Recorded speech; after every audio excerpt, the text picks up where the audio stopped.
ki, aslan yaratmalısan sən özərindən. Yaxşı qadın özərindən aslan yaratmalıdır. Çəkilin, atağız gəlir.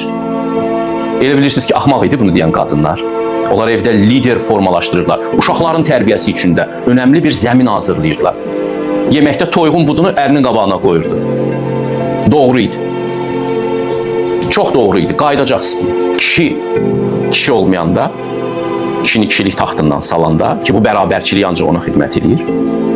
Qadın da özünü mutsuz hiss edir orada. Nəinki qadın, uşaq da özünü mutsuz hiss edir. Uşağa da keçir bu. Bizim ailə tərbiyəmiz hamısı birdən pozuldu.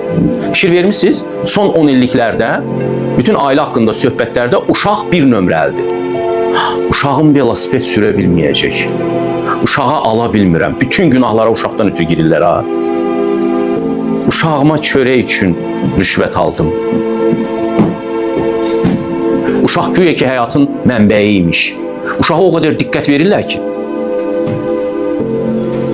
Dünən bir qohum ailədə balaca oğlan uşağını gördüm, nənəsi əzizləyir. Böyük bacısına irad bildirir ki, uşağın xətrinə dəymə. Dedim, siz nə edirsiniz? Siz monster yetişdirmək istəyirsiniz bu uşaqda. Nəfsli varlıq deyib, bu həmən monster olacaq.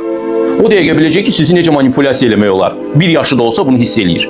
Bütün nəfsli varlıqlar eynidir. İt, pişik, insan hamısı eynidirlər. Hiss eləyirsə ki, səni nə ilə manipulyasiya eləmək olar, həmən başlayır o strategiyanı işə salmağa. Bütün ailəni doluyur barmağına.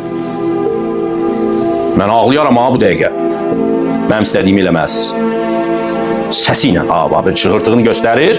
Mən də baxıram uşağa, deyirəm, oy, necə. Ola bilərsə sevgidən gözləri kör olubdur. Görmürlər ki, monster yetişdirirlər. Deyirəm, uşağa açıq şəkildə demək lazımdır ki, evdə birinci atadır, ikinci anadır, sonra bax bu böyük uşaq, sonra bu, sən ən axırda durursan. Ən axırıncısan status etibarilə. Onun statusunu ona demək lazımdır. Nəfsli varlıqlara mütləq statusunu göstərməlisən. Və yalnız onda xoşbaxt olur. Siz təsəvvür edin ki, uşağın üstünə o qədər diqqət düşür ki, uşaq birdən deyir, həqiqətən də mən həyatın mənasıymışam. Amma bizim Kitab-ı Dədə Qorqudda nə tər deyilirdi? Sən sağ ol, atam sağ olsun. Mənim kimi bir dənə oğul tapılmaz mı olur?